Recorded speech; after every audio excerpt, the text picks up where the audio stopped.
Oh, if you have a prayer request this morning, last time I kind of did it, we texted them in, and maybe my brain's not quite a quad core processor or whatever, but I was getting a little overwhelmed trying to text message and do all that and prayer requests. If you have a prayer request on the website, there is a button for prayer requests. If you've never done it, you can do it anytime. You can do it right now. You can do it anytime during the week. You click on that. You can put in your name. You don't have to. And you can put in the prayer request and just hit send. And then it actually goes to a few people for approval just to make sure nobody's putting anything obscene or crazy on there. And then when we approve it, it goes out to the whole prayer team. If you're not part of the prayer team, you can also, on the website there, add your email address and you will receive these prayer requests. And that's always there. It's been there for several years. And so take advantage of that. It's a great thing. We want to be praying for our fellowship and for anybody. And so if you have a prayer request, anytime you want, you can go on there, put in your prayer request, and we'll be praying for you. So Exodus. Remember Moses, he had heard from the Lord. Remember, God appeared to Moses in the form of this bush on fire. And it's this burning bush that didn't burn up. And God spoke to Moses, and he's telling Moses what God wanted him to do. And that God wanted to deliver his people, the people of Israel, that God wanted to deliver them out from being slaves in Egypt. And God wanted to deliver them to this land flowing with natural resources. It says milk and honey, meaning just a very plush land, to the land of Canaan. 40 years prior to this, Moses had made an attempt to gain the favor of the people of Israel. Remember, Moses thought he was the deliverer, and this attempt, it kind of failed. The people of Israel, they didn't accept Moses as their leader. This is according to Acts chapter 7, Stephen's account. And the people of Egypt, or more precisely the Pharaoh, he removed Moses from his leadership position, from the prince of Egypt, and really called for his execution. So Moses gets rejected on all ends. He flees for his life, maybe. He ends up in the land of Midian in the house of Jethro, who became his father-in-law. And Moses took care of Jethro's sheep for 40 years. Very humbling experience. The once 40-year-old prince of Egypt is now the 80-year-old shepherd. And now that Moses realizes that he has nothing to offer God except his obedience, and Moses never had anything that God needed. Moses never had a resource that God was short on. Moses never had something that God didn't already have someplace else. The only thing that has changed is now Moses understands this. Now that the world doesn't see Moses as the prince of Egypt, as this big shot, so too Moses doesn't see himself as a big shot any longer. And he never was a big shot. So Moses, after 40 years, he finally has this correct view of himself. And it's not that he's some helpless bag of Jell-O lying around on the floor. It's not that he can't brush his own teeth, not that he can't take care of the physical things that occur on a day-to-day basis in his life. It's not that people are not capable of accomplishing physical achievements here on this physical earth using their physical bodies. People are capable. We are capable of doing all kinds of amazing things in a physical sense, meaning in the kingdom of this world. But you see, concerning the kingdom of God, concerning God's kingdom, concerning the spiritual life, concerning all eternity, concerning these things, we're not capable of doing anything in and of ourselves. We're only capable of allowing God to work in and through us. We're only capable of being a pair of gloves that God wears on his hands as he works. So 80-year-old Moses, he understood that he's incapable of doing anything for God. He knew he could raise sheep, he knew he could raise a family, he knew he could draw water from the well, all of that stuff. But he also knew that concerning the kingdom of heaven, concerning the works of God, he could do nothing. And he was right. He is right. However, what Moses failed to understand is that God could do something.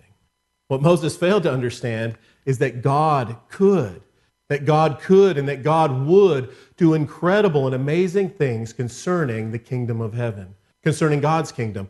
That God would and that God could do astounding, wonderful, marvelous things concerning the spiritual life, concerning all of eternity. Concerning these things, God is capable of doing anything. Concerning these things, God is capable of doing everything, even while wearing a pair of gloves like Moses, even while wearing a pair of gloves like me, even while wearing a pair of gloves like you. You see, this wasn't about Moses. This wasn't about what Moses could do or couldn't do. This wasn't about the public speaking abilities of Moses. This wasn't about his leadership skills. This wasn't about how old he was or how wise he was. This wasn't about how holy he appeared. This wasn't about how often he read God's word or how often he prayed. You see, it just wasn't about Moses. It wasn't about him. This was totally and completely about what God wanted to do. This was thoroughly and entirely about God and his plan. It had nothing to do with Moses whatsoever, except for the fact that Moses was just the pair of gloves that God felt like putting on that day. And you remember, Moses wasn't quite understanding this. God told Moses what God was planning to do through Moses, and Moses kept coming up with excuses on why he wouldn't be able to do that, why Moses wouldn't be able to do what God wanted him to do. But God wasn't asking Moses to do it. God was intending to do it himself through Moses. He just wanted Moses to be the physical gloves on God's spiritual hands. All God was asking Moses to do was to follow him, to follow his lead, to follow his direction. All God wanted Moses to do was to be a flexible and pliable glove on his hand, an obedient glove. When God's hand wants to open, the glove needs to open along with God's hand. Does that make sense? When God's hand moves, the glove, me and you, Moses, we need to move with the hand of God. We don't want to prevent the movement of God's hand. We don't want to hinder or even slow it down. We just want to freely move, freely obey as God directs, as God leads. Remember Moses, he kind of reluctantly agrees to go after God removed all these excuses that Moses had. He kind of shot them down one by one. And so Moses and his family, they pack up, they head out for Egypt.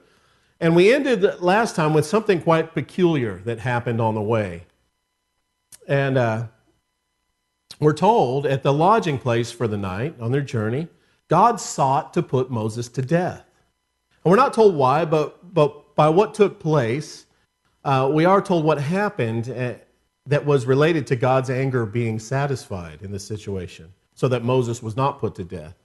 And what happened was the wife of Moses, Zipporah, she performed the medical procedure of circumcision on her son, and then proceeded to throw the skin at the feet of Moses and called him a bridegroom of blood. Circumcision was a sign of the covenant that God had made with Abraham and with the descendants of Israel. To a culture that was not familiar with this practice, it might seem as though you're mutilating a part of your body. Moses was a Hebrew. He was raised for the first few years by Hebrew parents, or the first few months for sure. And there's no doubt Moses had this procedure done. But by the response of Zipporah, she was not interested in her sons having this procedure done on them, or at least the one son.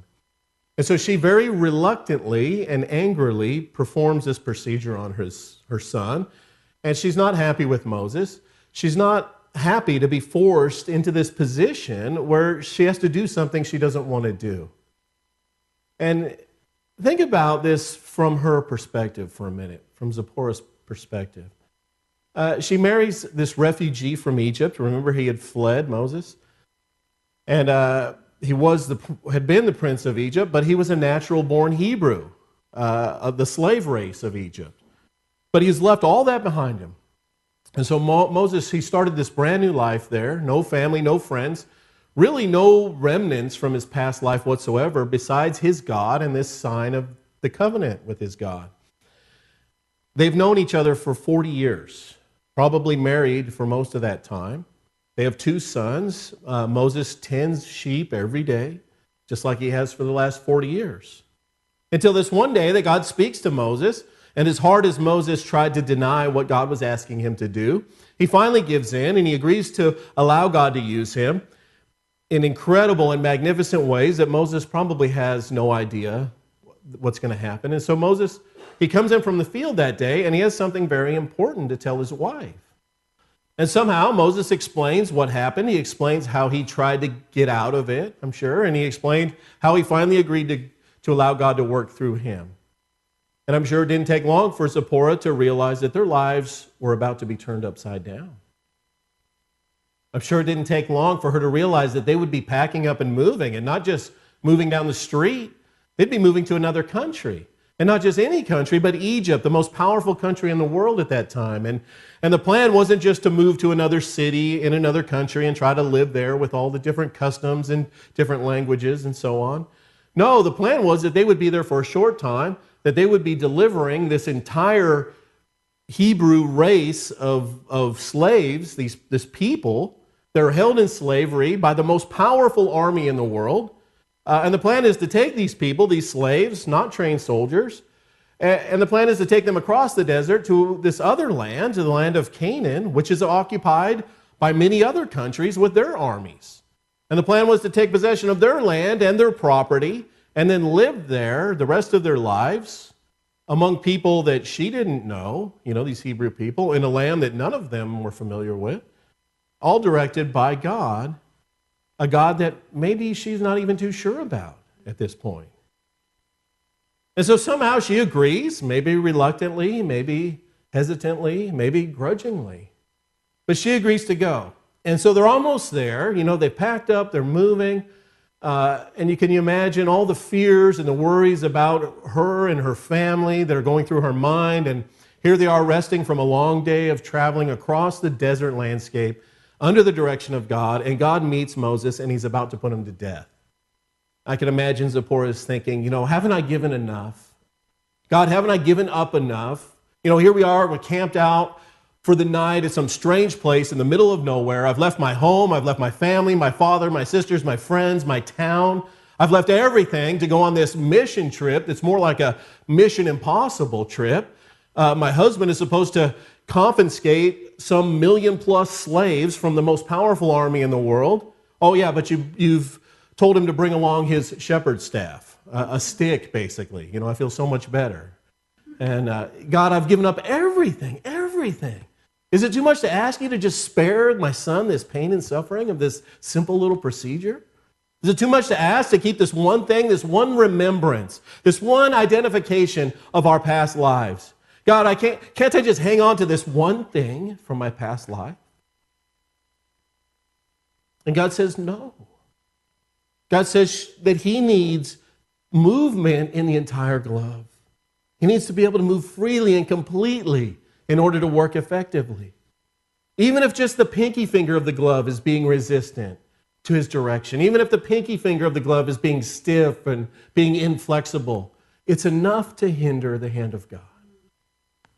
Zipporah, she was obedient. She wasn't happy about it. She wasn't full of peace and joy. She wasn't excited to see the pain and suffering on her son's face that would be there for the next several days.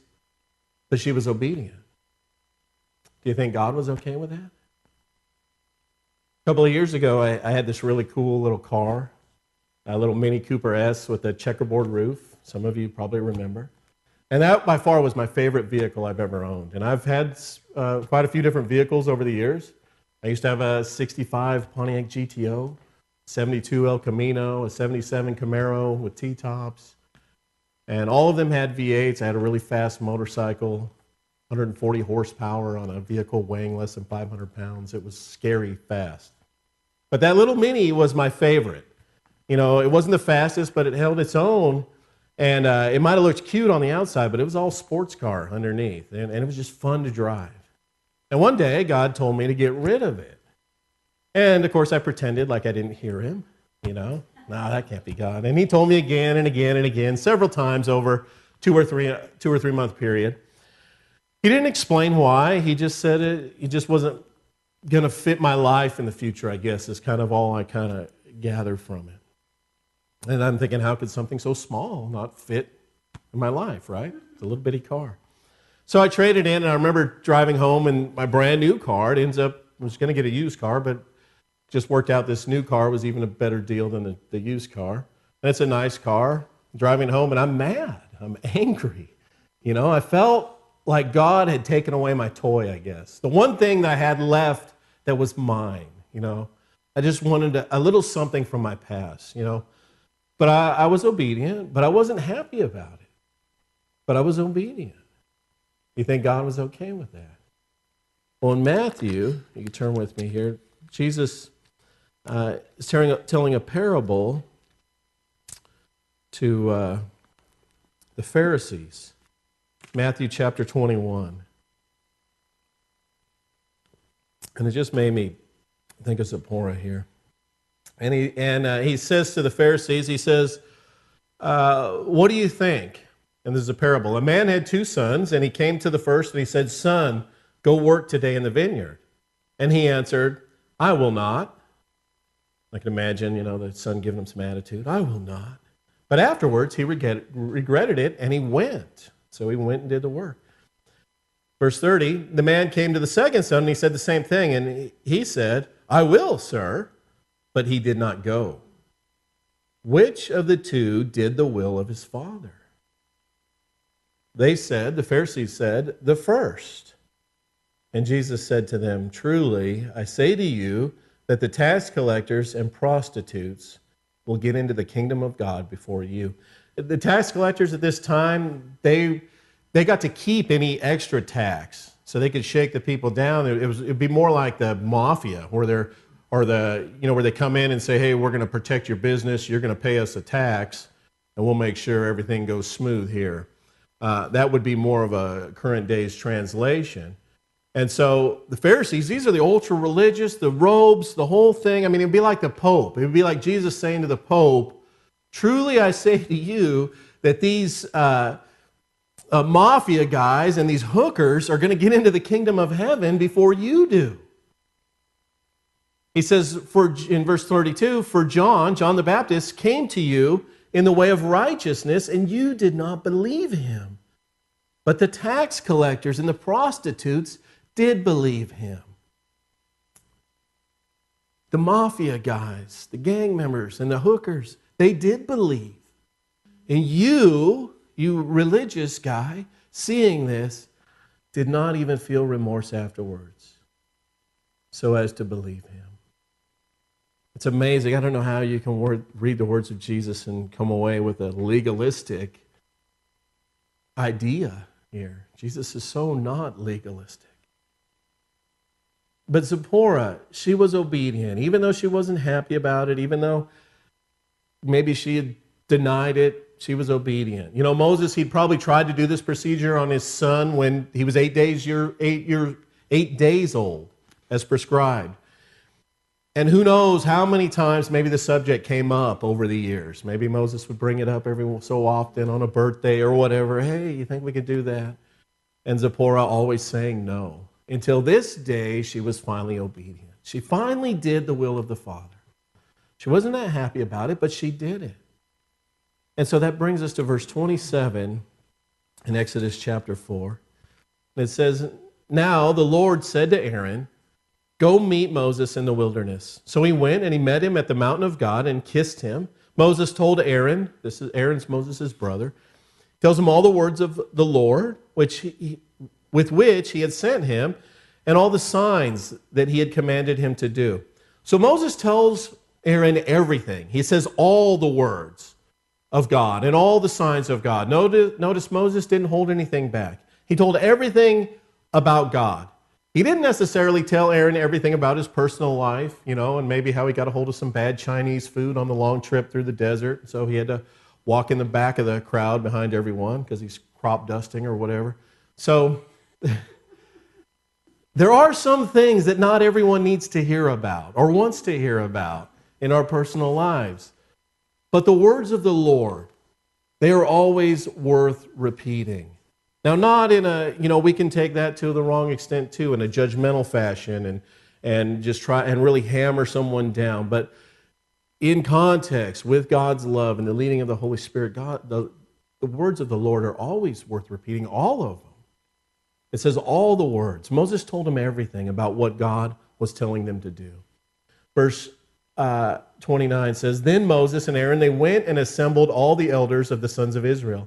And Aaron spoke all the words with which the Lord had spoken to Moses. He then performed the signs in the sight of the people. So the people believed, and when they had heard that the Lord was concerned about the sons of Israel, and that he had seen their affliction, They bowed low and worshiped.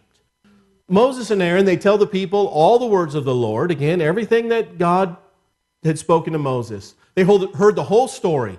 And then he performed the signs that God had told him to perform. Remember, God had turned the staff of Moses into a snake and then back into the staff. Remember Moses, he put his hand into his shirt. He pulls it out and it was all rotten white with leprosy. And then he puts it back and God heals it back. And then God told him to turn water into blood if that was necessary. So they tell the people the whole story. They perform these signs. And what happened? The people believed, just like God said they would. Remember, Moses didn't think they would believe, but they believed just as God said they would. And they bowed low and they worshiped God. And so this is really cool. Look at this, the chain of events that have happened here. Because Moses believed God at the burning bush, even though it took some convincing by God, but Moses finally obeyed, right? Because Zipporah listened to Moses and she obeyed God. Because she finally obeyed with the little things and Moses wasn't put to death. God spared Moses' life. Because Moses shared everything with Aaron and because Aaron had shared everything with all the people, all this obedience, the end result was the people believed and they worshiped God. You know, when Moses and Zipporah saw that the people believed, you know, when they witnessed them worshiping God, when Moses and Zipporah saw the faith of the people increasing, when Moses and Zipporah saw the people doing just as God said they would do, what do you think happened with their faith in God? I'm sure it increased. It grew. I mean, they were encouraged. They were blessed to see what God was doing. And so do you see what happened here? Because Moses and Zipporah took a step of faith and they were obedient to God, because they allowed God to work through them, because they acted as a flexible, pliable glove on the hand of God, because of that, God was able to work in their lives or in the lives of all of these other people. Because they got to see God working in the lives of these other people, God was able to work in them and increase their faith and encourage them. It's like a full circle. And God works like that so often. When we are obedient, even when we doubt that it's going to work out like we think, but hey, we're obedient. Well, God, we'll do what you say. And we let the hand of God work in and through us. He will be working in other people's lives through us. I mean, that's because that's what God does. That's what the kingdom of heaven is all about. That's what eternity is all about. That's what life here on this earth is all about. It's about God working in people's lives. And so when we allow God to freely work through us, when we become a pliable, flexible glove on the hand of God, He's going to work in other people's lives. And there's a good chance that we're going to get to see it. Not always, but often we get to see it. And when we get to see it, it does something in us. God does something in us through them. If you've never experienced that, keep on being obedient. And God will let you see it. He will. So Moses and Aaron, they put it all out on the table, and the people believed God and they worshiped Him. And so everybody's on board with God's plan here. I mean, this whole people group, this nation of people. And you know, Moses and Aaron, they got to be just pumped up. You know, I can hear the Rocky theme playing in the background, you know. Moses maybe shadow boxing in the mirror because he's fired up to go against the Egyptians, and maybe he's working on his facial expressions. He wants to give Pharaoh that look, you know, and let him know what's going on.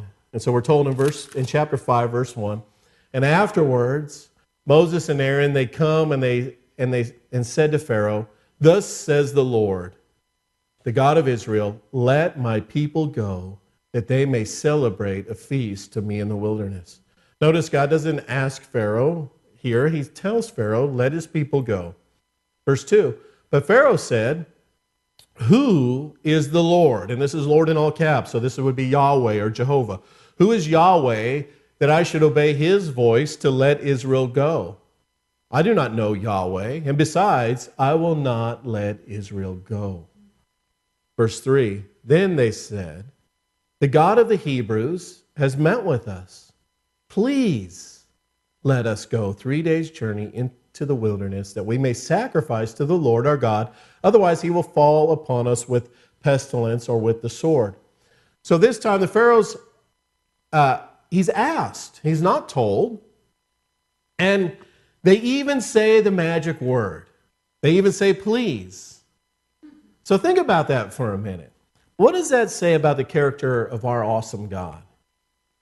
Think about the Pharaoh and the country he represents, Egypt, and what they've been doing, what they've put God's people through over the last 400 years, God's chosen people. They've been slaves and treated cruelly here lately. It seems like to me it would be very easy for God to be at the end of his rope with Egypt, and Pharaoh says no. God could have just made him burst into flames or something, spontaneously combust, and then Moses and Aaron, they go to the vice Pharaoh, or number 2, ask him to let God's people go, and they say no, and they burst into flames, and eventually someone would catch on to the pattern, and they would say, yes, please go, right? Sounds like it could be real quick and easy. But God, our awesome God, he gives Pharaoh a second chance. And this time he asks Pharaoh, and he even says, please. I mean, isn't that just like God, the God of second chances? The God who asks nicely? The God who says, please? God never ceases to amaze me. He never ceases to surprise me. I mean, will there ever be a time that God no longer knocks my socks off? I sure hope not. But what about Pharaoh? Does God knock his socks off, or is God going to knock his teeth out? Let's see here in verse 4. But the king of Egypt said to them, Moses and Aaron, why do you draw the people away from their work? Get back to your labors. Again, Pharaoh said, look, the people of the land are now many, and you would have them cease from their labors? Verse 6. So the same day Pharaoh commanded the taskmasters over the people and their foremen, saying, you are no longer to give people straw to make brick as previously. Let them go and gather straw for themselves. Verse 8, but the quota of bricks which they were making previously, you shall impose on them. You are not to reduce any of it. Because they are lazy, therefore they cry out, let us go sacrifice to our God. Verse 9, let the labor be heavier on the men, and let them work as it so that they will pay no attention to false words. So the taskmasters of the people and their foremen went out and spoke to the people, saying, thus says the Pharaoh, I am not going to give you any straw. Verse 11, you go and get straw for yourselves wherever you can find it, but none of your labor will be reduced. So the people scattered throughout the land of Egypt to gather stubble for straw. Verse 13, the taskmasters pressed them, saying, complete your work quota, your daily amount, just as when you had straw. Moreover, the foremen of the sons of Israel, whom Pharaoh's taskmasters had set over them, were beaten and were asked, why have you not completed your required amount either yesterday or today in making brick as previously? The foremen, these were Israelites that they had put in charge of the other Israelites, the foremen. Verse 15 says, then the foremen of the sons of Israel came and cried out to Pharaoh. They cried out to Pharaoh, saying, why did you deal this way with your servants? There's no straw given to your servants. Yet they kept saying to us, make bricks, and behold, your servants are being beaten. But it is the fault of your own people.